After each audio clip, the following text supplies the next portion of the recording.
안녕하세요. 알기 쉽게 경제를 설명해주는 고란 기자입니다. 오늘은 공모주 투자에 대해서 알아보겠습니다. 사실 2021년 4월 28일 여의도 아침은 그 어느 달보다 일찍 밝아왔는데요. 이날이 바로 대여급 기업 공개 SKI 테크놀로지 공모주 청약 첫날이었습니다. 청약 시작 시간이 오전 10시인데요. 일찍부터 손님들이 몰려들었습니다. 뒤늦게 객장을 찾아온 손님들은 아니 왜 계좌 개설이 안 되느냐 라면서 직원과 실랑이를 벌이기도 했습니다. 한 청약 주간 증권사 말에 따르면요. 지점에서 오늘 오전에만 100억 원이 넘는 최대 청약금을 넣은 고객이 2명이나 나왔다라고 말했습니다. 뜨거운 공모주 투자 열기를 전해줬습니다.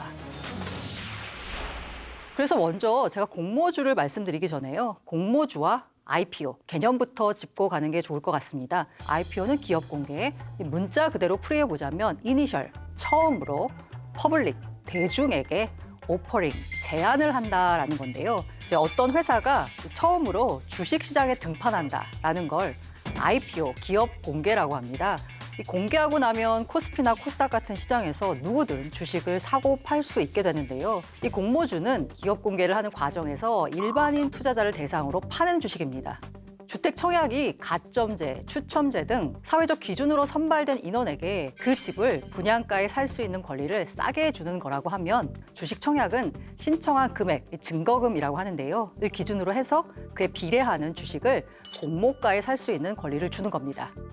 이 공모주 같은 경우엔 투자자에게 인기가 높습니다. 왜냐하면요. 공모주는 보통 시장에서 거래되고 있는 비슷한 주식에 비해서 싼 값에 팔기 때문입니다. 이 상장하고 나면 당연히 싸게 팔았으니까 시장 가치만큼 오르는 경향이 있습니다. 그래서 공모주 투자를 잘하면 단기간에 높은 시세 차익을 얻을 수 있죠. 인기 많은 일부 공모주 청약에는 수조 원의 많은 자금이 몰리면서요. 경쟁률이 수백 대 1까지 치솟기도 합니다. 그래서 공모주 열풍이 언제부터 시작됐을까? 공모주 열풍의 시작이라고 볼 수 있는 건 아마도 SK 바이오팜이 아닐까 합니다. 이 회사가요, 상장 직후 이틀 연속 상한가를 기록하면서 공모주 신화를 써내려갔습니다. 공모가 대비해서 비교하자면 236%의 상승률을 기록했습니다. 공모주 역사상 코스피 시장에서 최고 상승률을 기록한 건데요. 이 SK 바이오팜이 공모주 대박이 나자 공모주에 대한 관심이 너무나도 많이 집중했습니다. 그리고 공모주 하면 따상은 기본이지 라고 생각하게 된 겁니다. 여기서 따상이란 말 많이 들어보셨을 텐데요. 따상은요, 이른바 더블 상한가입니다. 공모주가 처음에 상장을 하게 되면 시초가, 가장 처음에 거래되는 가격의 기준은요, 범위는요, 90%에서 200% 사이에서 거래가 됩니다. 그러니까 10,000원에 공모를 했다라고 하면요, 이 공모주는 처음에 시초가가 9,000원에서 20,000원 사이에서 형성이 됩니다. 그래서 처음 시작한 10,000원의 공모주는 첫날 이론적으로 26,000원까지 오를 수 있습니다. 이걸 바로 따상이라고 부르는 거죠. 작년 하반기 보자면요. 공모주 열풍을 이끌었던 상장회사 중 하나가 빅히트였잖아요. 빅히트 같은 경우에는 일단 기본 공모 가격 자체가 10만 원을 넘을 정도로 비쌌습니다. 그러다 보니까 청약 증거금 1억 원을 넣은 사람은 딱 2주만 받았습니다. 경쟁률이 무려 607대 1을 기록했습니다. SKIT 같은 경우에는 올해 공모주 청약 열풍의 주인공이 될 텐데요. 시중에 풀린 돈이 사상 최대폭으로 증가하기도 했습니다. 관련 통계가 나온 2002년 이후에 증가폭이 가장 컸습니다. SKIT 4월 공모주 청약에 사상 최대 증거금인 81조 원이 모이면서 이 대출까지 받아서 청약 증거금을 냈던 투자자도 적지 않은 것 같습니다. 대출을 받아서요. 어쨌든 청약을 했고 청약이 배분이 된 다음에 다시 증거금을 반환하는 절차를 거치니까요. SKIT 청약 절차가 끝난 5월에는 이 한꺼번에 빌린 돈이 상환하게 되면서 5월 가계대출 잔액이 전달보다 1조 6천억 원이 줄기도 했습니다. 은행 가계대출이 감소한 건요. 7년 4개월 만에 벌어진 일입니다. 그러면 아마 실질적으로 가장 궁금하신 건 이걸 거예요. 청약은 어떻게 해야 되나? 해보신 분들이야 뭐 이렇게 쉬운 걸 가지고 얘기를 하나 싶은데 안 해보신 분들은 약간 깝깝할 것 같아서 제가 한번 말씀을 드리겠습니다. 일단 공모주를 청약하려면 공모주 일정을 먼저 확인하시면 됩니다. 공모주 일정은 한국거래소 카인드 krx.co.kr에 들어가시면 되고요. 아니면 장외 주식을 거래하는 사이트 IPO 스탁이라고 하는 사이트에서 확인할 수 있습니다. 그리고 사실 규모가 큰 기업이면 신문에 계속 나옵니다. 뉴스에 계속 나와서 굳이 확인하실 필요는 없을 것 같은데 조금 작은 종목들, 코스닥 시장에 상장하는 작은 종목들 같은 경우에는 뉴스에 안 나오는 경우도 많기 때문에 이 해당 사이트에 들어가셔서 공모주 일정을 확인하시면 될 것 같습니다. 그리고 당연히 확인하신 다음에요. 예를 들어서 삼성증권에서 공모주 청약을 받는다라고 하면 해당 증권사의 계좌를 만드셔야 됩니다. 만든 다음에요. 과연 이 공모주 투자가 유망한지 아닌지를 좀 알아봐야 되잖아요. 자, 청약할 기업이 어떤 기업인지를 분석하는 거 사실 이게 제일 중요하죠. 증권신고서, 투자설명서 두 가지를 금융감독원 공식 사이트에 가시면 확인할 수가 있습니다. 투자설명서, 증권신고서만 해도 아마 다 300페이지 이상의 굉장히 두꺼운 서류입니다. 와, 이거 어떻게 다 봐야 되나 싶은데 다 보면 물론 좋겠죠. 근데 시간이 없으신 분들은 핵심 투자 위험이라고 분류된 항목이 있습니다. 핵심 투자 위험에는요, 우리 기업에 투자할 때는 이러이러한 요인으로 주가가 하락해서 투자자가 손해를 볼 수 있으니까 조심하세요라는 내용이 들어 있습니다. 사실 그 핵심 투자 위험만 읽잖아요. 투자하고 싶지가 않을 거예요. 왜냐하면 이 핵심 투자 위험에는 이래서 떨어지고 이래서 떨어지고 이래서 떨어져라는 내용이 들어가 있거든요. 그렇기 때문에 이걸 보시고 그럼에도 불구하고 이 회사의 전망이 밝다 싶으면요. 공모주 청약을 하시면 될 것 같습니다. 그러면 내가 도대체 여기다 얼마를 넣을지 돈이 실제로 필요하겠죠, 증거금이. 그 증거금은 본인이 청약하려고 하는 것에 대한 일종의 내가 돈이 있어요라고 하는 그야말로 증거금인데 전체를 다 증거금으로 내는 건 아니고요. 내가 청약하려는 그 물량에 해당하는 것의 절반만 내면 됩니다. 그러니까 예를 들어서 내가 공모가가 10,000원, 신청한 수량이 100주라고 하면요. 10,000원 곱하기 100주는 100만 원. 여기서 50%만 내면 되니까 50만 원을 그 증권사 계좌에 넣으면 청약을 할 수가 있습니다.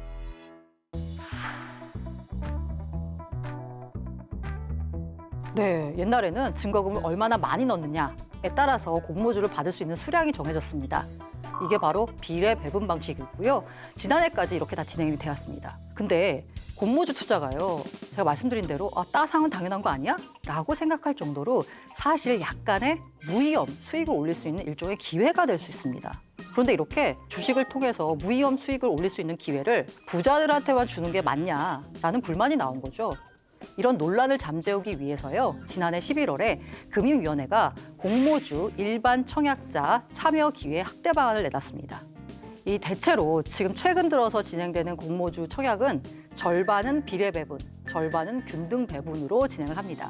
비례 배분은 말씀드린 대로 돈 많이 넣은 사람이 많이 갖고 가는 구조고요. 균등 배분은 일단 한 사람한테 하나씩 주고 그 다음에 이제 돌아가는 거거든요. 그러니까 또 나타나는 문제가 뭐냐면 한 사람이 여러 개의 증권사를 돌아다니면서 중복 청약을 하고요. 가족, 명의를 빌려서 한 사람이 무려 100개를 청약할 수도 있는 이런 구조가 나온 겁니다. 이것도 역시 뭔가 좀 불공평한 거 아니냐라고 해서요. 결과적으로는 올해 하반기부터는 중복 청약은 금지됐습니다. 증권사별로 한 주를 청약하고 싶어도 그럴 수가 없는 경우가 많습니다. 왜냐하면 최소 청약 수량을 정해놨습니다. 예를 들면 10주, 혹은 20주, 혹은 50주 이렇게 정해놨거든요. 예를 들어서 10주다, 그리고 공모가가 10,000원이다라고 하면요. 5만 원은 있어야지 청약이 됩니다. 내가 10,000원만 들고 청약할 수는 없습니다. 이 경우에는요. 만약에 증권사가 배정받은 물량이 10,000주예요. 그런데 신청한 사람이 2만 명이다. 라고 하면 이 경우에는 모든 사람들한테 한 주씩 안 돌아가고요.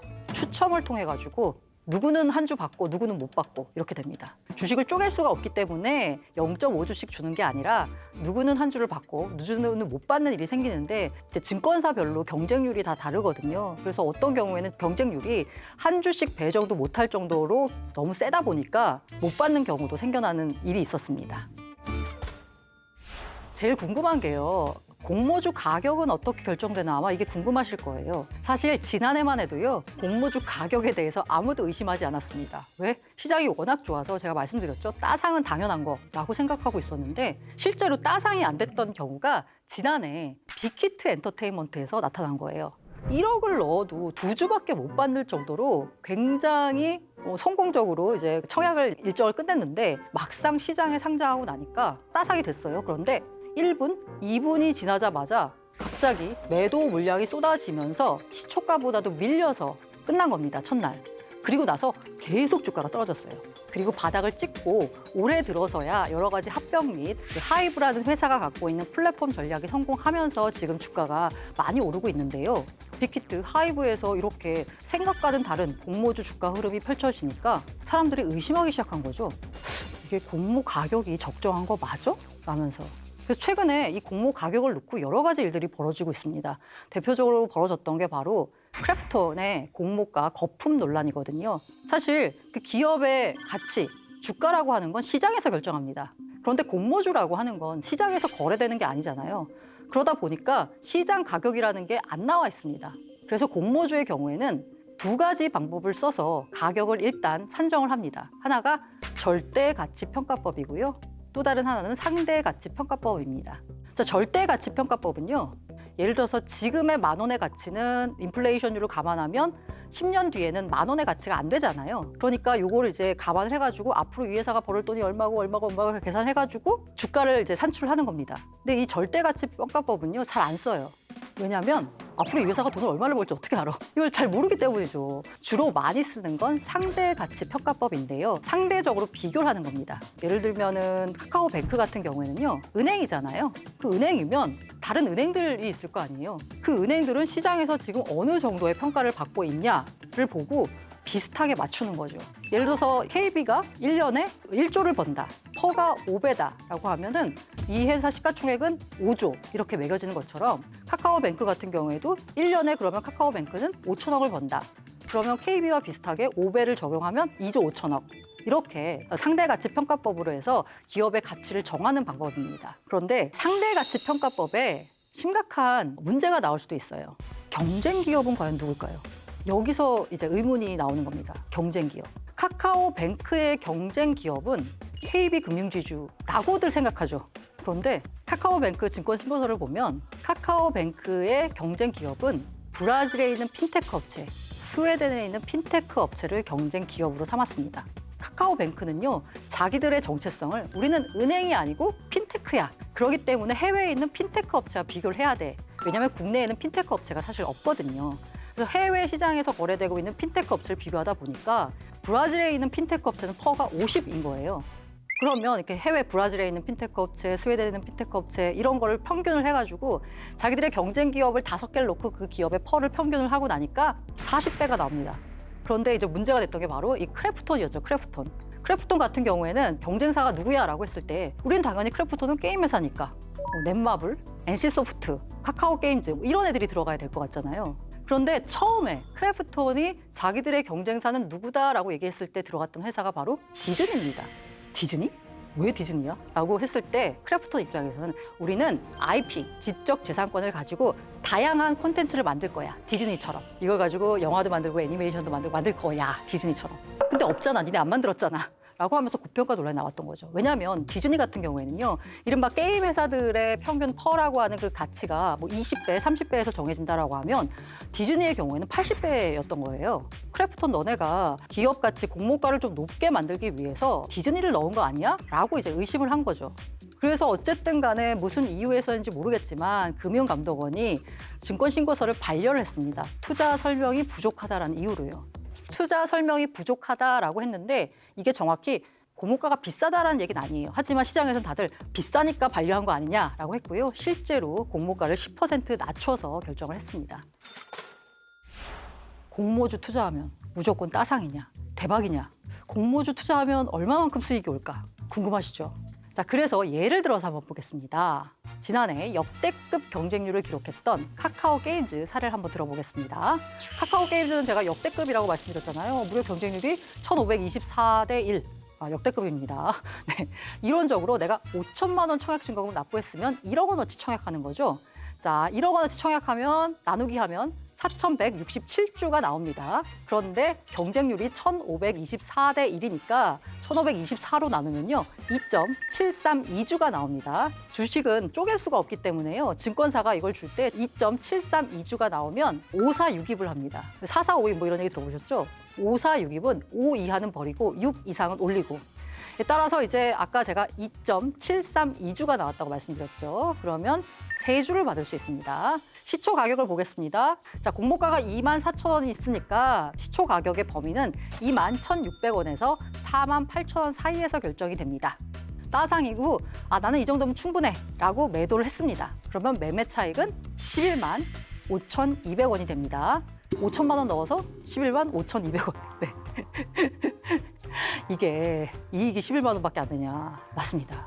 그래서 공모주 투자가요. 빚 좋은 개살구, 빈수레가 요란하다라는 얘기가 나오는데요. 돈을 벌긴 했는데 수익률이 엄청나요. 진짜 장난 아닌데 진짜로 내 손에 쥐는 수익은 적습니다. 제가 공모주를 할 때 가장 중요하게 보는 기준은 뭐냐? 일단 장이 좋아야 돼요. 앞서 말씀드린 대로 아무리 고평가 논란이 일어도 장이 좋으면 대부분 공모 가격보다는 높게 가격이 설정돼서요. 설사 따상은 못한다고 하더라도 어쨌든 내가 공모 가격에 받았던 그거보다는 50%, 60%는 더 비싸게 팔 수가 있습니다.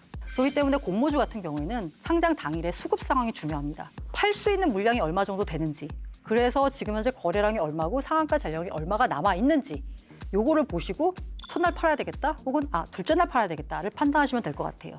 어쨌든 공모주 투자는 그 기업 가치 물론 중요합니다만 말씀드린 대로 아직 시장에 이 회사의 주가는 어느 정도가 적정하다라는 평가를 충분히 받을 수 있는 기간이 짧았기 때문에 그야말로 기업마다 다 다르기 때문에 정답은 없습니다. 사회 초년생을 상대로 종신보험 가입해 보신 분들이 있을 것 같은데 저축성 보험으로 속여파는 사례가 급증했다라고 합니다. 지난해 하반기 금융감독원에 접수된 종신보험 관련 민원의 40%가량이 10대에서 20대인 것으로 나타났다라고 하는데요.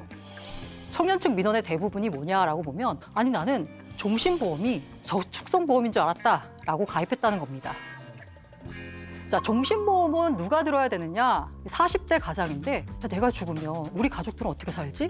내가 사망했을 때 유족에게 경제적 도움을 주기 위한 보장성 보험입니다. 모르니까 이렇게 눈 뜨고 코 베었거든요. 그래서 오늘은 제가 재테크 초보를 위한 꿀팁, 돈이 되는 금융상품 설명을 해드리겠습니다. 가장 먼저 들고 온 상품은요, 바로 세제 혜택 상품인데요. 그 세금을 돌려받을 수 있는 상품들이 있습니다. 그게 바로 연금저축과 IRP, 개인형 퇴직연금 계좌입니다. 내 노후를 위해서 미리미리 준비를 해야 됩니다. 그게 바로 연금이라는 저축 방식인데요. 사실 정부라고 하는 건 국민의 노후를 책임을 져야 됩니다. 그래서 만든 게 바로 이제 국민연금 제도죠. 근데 국민연금만으로는 먹고 살기가 쉽지가 않아요. 그러다 보니까 국민연금 말고 다른 2개의 연금을 더해서 3중 연금 체계를 구축을 했습니다. 하나가 국민연금, 퇴직연금, 개인연금입니다. 국민연금, 이쪽 이제 국가가 도와주는 거고요. 퇴직연금, 기업이 함께 도와주는 거고요. 그거 말고 부족하다 보니까 내 스스로 준비를 해야 됩니다. 노후를. 그게 바로 개인연금입니다. 개인연금에 왜 세제 혜택을 주냐라고 보면은요, 개인들을 보고 스스로 알아서 노후를 준비하세요라고 하면 뭔가 동인이 있어야 되잖아요. 그래서 세제 혜택을 주는 겁니다. 그래서 세제 혜택이 있는 금융상품이 바로 연금저축과 IRP 상품이 될 텐데요. 국가에서 세제 혜택을 주니까 많이들 가입하면 좋은데 많이들 가입을 안 하셨다라고 해요. IRP와 개인저축의 장점은 뭐냐라고 보면 돈을 돌려줍니다. 예를 들면 나는 연말정산으로 10만 원밖에 못 돌려받았는데 옆에 있는 친구를 보니까 50만 원 더 돌려받았더라. 아마 많이 돌려받은 친구는 세제 혜택이 있는 상품, 연금저축이나 IRP에 가입을 한 사람일 겁니다. 연금저축 같은 경우에는 1년 기준으로 400만 원 한도로 세액 공제를 해줍니다. 이때 IRP를 같이 활용하면 세액 공제 한도 금액이 700만 원까지 늘어납니다. 한 달에 한 59만 원쯤 붙는 겁니다. 내가 만약에 1년 동안 700만 원을 충실히 넣었다라고 하면요. 만약에 5,500만 원 이하인 경우에는 111만 5천 원을 돌려받을 수 있고요. 5,500만 원 이상이다. 92만 4천 원을 돌려받을 수 있습니다. 환급분만 따져도 무려 13%잖아요. 그러니까 무조건 들라라는 말씀을 드리는 거죠. 단점은 뭐냐라고 보면요. 장기간 유지를 해야 됩니다. 만약에 중간에 해지를 하잖아요. 그러면 그간 내가 받은 세액공제 혜택 이상으로 토해내야 됩니다. 그래서 무조건 장기간 유지를 해야 돼요. 그렇기 때문에 내 재무 상태를 고려하고 나한테 유리한 조건의 상품에 적정한 금액을 넣어야 됩니다. 내가 가능한 수준에서 장기간 유지하시는 게 이 연금 상품의 핵심이라고 볼 수 있습니다. 그럼 둘 중에서 뭘 들어야 되지? 두 개의 차이가 뭐지? 궁금하실 것 같아서 준비를 했습니다. 먼저 투자 가능한 상품을 살펴보는 게 순서일 것 같습니다. 비슷한데요, 살짝 다른 부분이 있습니다. 연금저축은요, 가입할 수 있는 상품이 제한적입니다. 예를 들어서 원리금이 보장된 상품의 경우에는 금리형 보험과 신탁밖에 없습니다. 그리고 내가 투자한 만큼 투자 결과에 따라서 수익을 돌려받는 상품도 펀드나 ETF가 투자 가능합니다. 반면에 IRP 경우에는요, 가입할 수 있는 상품이 정말 다양합니다. 원리금 보장 상품의 경우에는요, 예금, 저축은행 예금, 증권사에서 파는 주가 연계 파생결합 사채, 금리형 보험 등 다양합니다.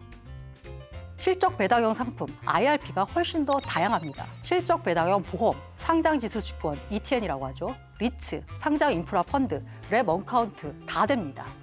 그러니까 투자 가능한 상품군은 IRP가 훨씬 더 넓다라고 보시면 되고요. 그러면 당연히 IRP가 좋은 거 아니야? 라고 생각하실 수 있을 것 같아요. 그런데 두 번째가 위험 자산 투자 한도를 확인해야 됩니다. 예를 들어서 연금 저축 같은 경우에 주식형 펀드, ETF 100% 다 넣을 수 있습니다. 하지만 IRP의 경우에는요, 전체 자산의 70%까지만 위험 자산에 투자할 수 있습니다. 그러니까 내가 IRP에 400만 원을 넣는다고 하면 주식형 펀드에는 70%에 해당하는 280만 원만 넣을 수 있고요. 나머지 30%는 다른 예금 같은 안전 자산에 투자를 해야 됩니다. 그래서 펀드 같은 실적 배당 상품, 내가 투자를 잘해서 많이 벌고 싶은 상품 위주로 투자하려는 사람은요, 연금 저축에 가입하는 편이 낫습니다. 그리고 세 번째가 바로 이건데요, 수수료. 사실 수수료라고 하는 게 1%가 안 되는 경우가 많기 때문에요. 야, 그게 뭐가 그렇게 중요한 문제야? 라고 생각할 수 있지만 장기간 투자할 때는요, 이 작은 수수료가 실질 수익률에 미치는 영향이 크기 때문에요. 수수료도 잘 따져보셔야 됩니다. 자, 연금 저축 같은 경우에는요, 계좌 자체에 수수료가 없습니다. 그런데 IRP의 경우에는요, 계좌 자체에 운용관리 수수료와 자산관리 수수료가 부과됩니다. 그러니까 IRP는 연금 저축에 없는 계좌 수수료가 더 붙어있다라고 생각하시면 돼요. 지난해 기준으로 보니까 은행 같은 경우에는 연평균 0.37에서 0.44% 정도, 보험사는 연평균 0.38에서 0.43, 증권사는 0.27에서 0.32% 정도의 수수료를 부과했습니다. 평균이 이렇다는 거고요. 회사마다, 은행마다, 보험사마다, 증권사마다 다 다르니까 수수료를 비교하시면 될 것 같습니다. 그래서 아니 굳이 뭐 연금저축과 IRP 둘 중에 하나를 택해야 되냐라고 하실 필요는 없고요. 두 개 다 가입하셔도 괜찮습니다. 다만 금융회사는 한 곳으로 통합관리하는 게 좋습니다. 예를 들면 제가 연금저축을 삼성증권에서 들었다라고 하면 IRP 역시 삼성증권에서 드는 게 전체적인 운용 수수료 절감이나 운용의 효율성 면에 있어서 더 좋습니다. 각각 제공하는 금융상품이 뭔지 종합적으로 검토해서 결정하시면 됩니다. 한 가지 팁을 드리자면요, 연금저축이나 IRP로 운용하는 상품은 해외 상품이 좋습니다. 왜냐? 해외 주식형 펀드 혹은 국내에 상장된 해외 자산 추종 ETF 같은 걸 거래할 때요, 일반 계좌에서 과세되는 배당 소득세 15.4%보다 낮은 연금 소득세 3.3에서 5.5%만 내면 됩니다. 국내 주식형 펀드에 대해서는 아직까지 매매 차익에 대해서, 양도 차익에 대해서 세금을 안 냅니다. 2023년부터 5천만 원까지는 비과세, 그 다음부터는 세금을 내거든요. 그런데 해외의 경우에는요, 250만 원을 제외하고 나머지는 다 세금을 15.4% 내야 돼요. 그렇기 때문에 나중에 이제 최종 금액을 비교해 보면 훨씬 더 많이 수익을 올릴 수가 있는 거죠. 두 번째는요, 바로 청약 통장입니다.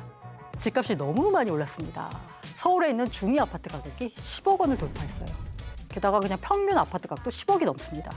아파트 매수에 대한 부담은 너무나 커지고 있어요. 집을 내 돈 주고 사기가 굉장히 힘들어진 상황인 거예요. 그렇게 되면 어떻게 해야 되냐? 사실 청약의 경우에는 주변에 있는 아파트보다 시세가 싸게 나옵니다. 이러다 보니까 청약 당첨을 노리는 사람들이 정말 많이 늘어나고 있습니다. 그런데 나는 신혼부부도 아니야. 근데 내가 지금 청약통장 있어봐야 가점 따지면 나한테는 기회가 없잖아 라고 생각하시는 분들이 있을 텐데, 사실 이렇게 청약이 100% 가점대로 전환된 게 최근에 와서입니다. 청약제도가 도입된 게 70년대 후반이거든요. 그 이후로 최근까지 청약제도가 150차례 개편이 됐습니다. 이게 무슨 얘기냐? 그만큼 청약제도라고 하는 게 언제 바뀔지 모른다는 거예요. 어떻게 바뀔지 모릅니다. 그런데 이렇게 바뀌었을 때 만약에 내가 준비한 통장이 없으면 아예 나는 신청조차 못하는 거예요. 그렇기 때문에 일단 들고 있어야 됩니다. 일단 들고 있어서 준비를 해야지 언제 바뀔지 모르기 때문에 무조건 하나씩 들고 있어야 된다. 이 주택의 종류는요, 크게 국민주택과 민영주택으로 나뉩니다. 쉽게 말해서 국민주택은요, 정부가, 지방자치단체가, LH가 직접 건설하는 겁니다. 아니면 국민주택 기금을 받아서 지원하는 거예요. 그래서 85제곱미터 이하의 공공분양 아파트를 말합니다. 분양가가 저렴합니다. 민영주택은요, 국민주택을 제외한 주택을 말합니다. 그러니까 우리가 흔히 말하는 그냥 일반 건설사들이 지어서 분양하는 아파트가 맞고요. 그러다 보니까 대형 평수도 되고 아무래도 조금 시설이 더 고급지다라고 볼 수도 있겠죠. 하지만 그만큼 비싸죠. 청약통장의 종류는 그에 따라서 주택, 청약종합저축, 청약저축, 청약예금, 청약부금 4가지로 크게 구분이 되는데 뒤에 있는 3개는 다 무시하시고요. 주택, 청약종합저축, 만능통장이라고 불리는데 요거 가입하시면 됩니다. 국내 거주자라면 연령, 자격 제한에 관계없이 누구나 가입할 수 있고요. 매월 2만 원 이상 50만 원 이내에서 자유롭게 납입이 가능하고 요걸 들고 있으면 국민주택도 청약할 수 있고 민영주택도 청약할 수 있습니다. 그러면 얼마씩 넣어야 되지? 2만 원만 넣으면 된다. 10만 원씩 넣어라. 여러 가지 얘기가 많습니다. 일단 최소한 매달 넣어야 되는 돈은 2만 원입니다. 국민주택 공공분양은 매달 약정일에 수도권에 사는 경우에는 24회 이상, 그 외 지역은 6회 이상 납입해야 청약이 가능하기 때문에요. 납입 금액, 횟수가 많을수록 유리합니다. 그래서 제가 납입 금액, 횟수가 많을수록 유리하다고 했잖아요. 매달 10만 원씩 넣어야지 납입 금액이 늘어나는 거잖아요. 그래서 10만 원씩 넣으라는 건데 10만 원이 부담스러우시다면 2만 원이라도 매달 꾸준하게 넣는 게 좋습니다. 이 반면에 민영주택 1순위의 경우에는 주택 청약종합저축 가입 기간이 2년이 지나고 예치 기준 금액을 납입하면 됩니다. 그러니까 제가 2만 원을 넣었어요. 그리고 나서 돈도 부족하고 청약 되겠어 라고 해서 아예 돈을 안 넣었어요. 근데 만약에 내가 뭔가 청약을 신청하고 싶은 민영주택이 나왔습니다. 그때는 그동안 모자란 돈을 예를 들어서 500만 원 내가 한 번에 다 넣어도 납입 자격이 주어집니다. 근데 공공분양 같은 경우에는요, 납입 횟수와 금액이 중요해요. 매달 낸 거를 다 카운트를 하기 때문에 횟수를 채워야 되고요. 그런데 국민주택을 할지 민영주택을 할지 모르잖아요. 그러니까 차근차근 매달 돈을 넣는 게 좋다. 그리고 사실 이 청약주택의 경우에는요, 적금과 비교해서 이율 측면에서 뒤지지 않기 때문에 언제나 들고 있는 게 좋습니다. 항상. 그리고 이제 제가 이 청년분들한테 하나 말씀을 드리자면요. 청년 우대형 청약통장이라는 게 있습니다. 똑같은 청약통장인데요. 2023년 말까지 가입할 수 있습니다. 청년 우대형이잖아요. 청년한텐 우대를 해줍니다. 뭘 우대해주냐? 10년간 연 최대 3.3%의 금리와 이자 소득 비과세 혜택까지 줍니다. 그러니까 청년들 같은 경우에는 우대형 청약통장에 가입하면 훨씬 더 유리하죠. 가입 요건이 있습니다. 청년이 누구냐? 만 19세에서 34세를 의미합니다. 그리고 연소득은 3,600만 원 이하입니다. 2018년 7월에 시작됐거든요. 올해 3월까지 보니까 누적 가입자가 42만 명이 넘습니다. 아마 연소득 기준이 조금 더 높아졌으니까 가입하는 사람들이 더 많아질 것 같습니다. 마지막으로 제가 돈이 되는 금융상품 3번째는요, 바로 보험입니다. 보험은 아마 굳이 말씀을 안 드려도요, 그 엄마 친구가 많이 가입을 권유하셔서 이미 월급을 받기 시작한 지 2개월이 지나지 않았는데도 벌써 보험에 한 3~4 개쯤 가입하고 계신 분들이 꽤 많으실 거예요. 이 얘기는 뭐냐면 제대로 알아보지 않고 누군가의 권유에 의해서 이미 많은 보험에 가입해 있는 경우가 많을 것 같습니다. 보험의 그러면 목적은 뭐냐라고 보면요, 보험은 보장하는 거죠. 위험을 보장하는 겁니다. 이게 뭐냐? 재무적 위험으로부터 내 자산을 보호하기 위한 목적의 상품입니다.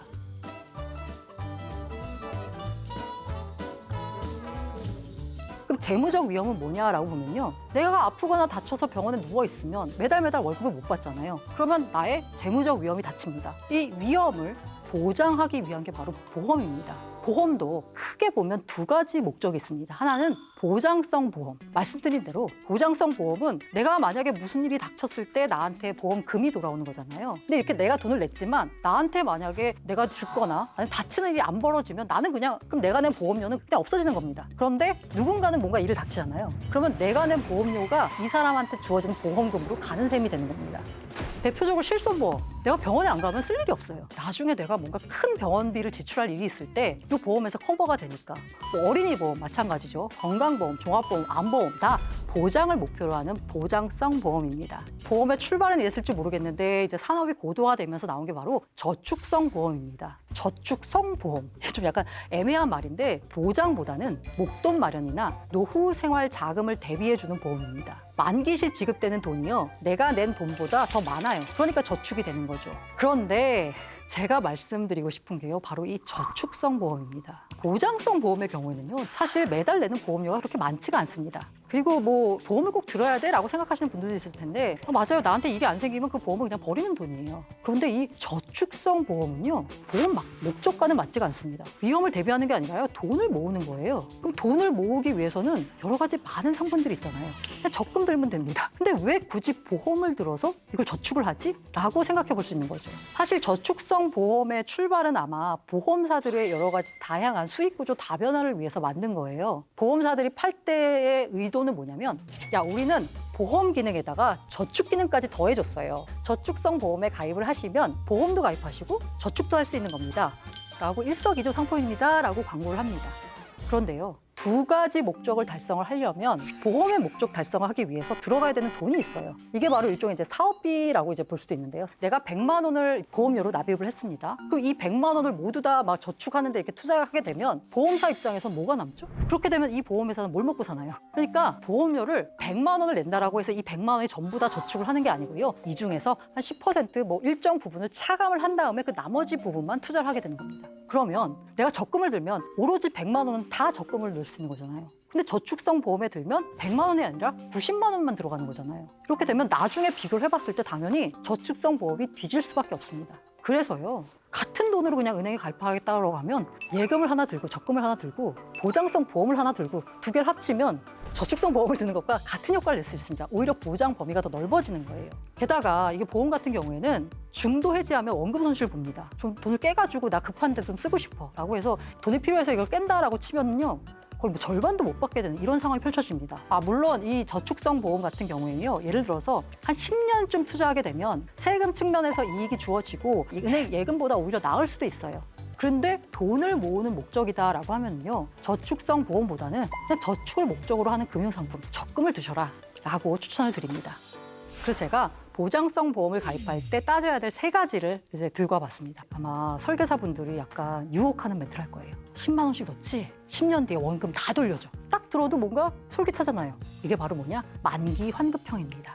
그리고 그거와 대비되는 게 순수 보장형이에요. 순수 보장형은 그야말로 보장만 해줍니다. 간단히 말해서 만기 환급형의 경우에는 보험료가 비쌉니다. 10년 뒤에 그만큼 낸 원금을 돌려준다라는 건 다시 말하면 그 재원을 확보를 해야 된다는 거잖아요. 매달 내야 될 돈이 많아요. 그런데요. 만기 환급형의 경우에 잘 생각해 보시면요. 10년 뒤에 100만 원의 가치와 지금의 100만 원의 가치가 사실 다르잖아요. 그 다른 만큼 나는 손해를 보는 겁니다. 그냥 보험의 목적에 걸맞게 보장만을 위한, 그래서 매달 내는 보험료가 싼 순수 보장형으로 가입하시는 게 낫다라는 말씀을 드리고요. 두 번째가 갱신형과 비갱신형이 있습니다. 자, 갱신형은 처음 가입할 때는 보험료가 쌉니다. 시간이 지나면서 나의 위험도가 높아지니까 보험료를 더 비싸게 받습니다. 근데 비갱신형은 뭐냐면요. 안 바꿔요. 그냥 쭉 가는 거예요. 그러다 보니까 처음에 가입할 때요. 보험료를 애초에 비싸게 받습니다. 대신에 만기까지 이제 변동 없이 유지가 되니까 매년 보험료가 올라가지 않는 구조죠. 뭐가 더 유리하다라고 말씀드리기는 어려워요. 왜냐하면 갱신 주기에 따라서 보험료가 얼마나 오를지는 알 수가 없기 때문에요. 하지만 알고 가입하셔야 된다. 세 번째가 이제 보험료와 보장 내용인 거예요. 간단히 말하면 보장을 많이 해줄수록 보험료가 비쌉니다. 특정 부분만 보장을 해줄수록 보험료가 쌉니다. 그렇기 때문에 두 개를 비교하셔야 됩니다. 오히려 보험료가 조금 더 비싸지만 보장 내용이 더 넓은 상품을 선택하는 게 더 유리할 수도 있고요. 아니면 내가 보기에 이런 보장은 좀 쓸데없는 보장이야 나한테는. 그러면 오히려 보장 내용은 좁지만 보험료가 싼 상품을 선택하는 게 유리합니다.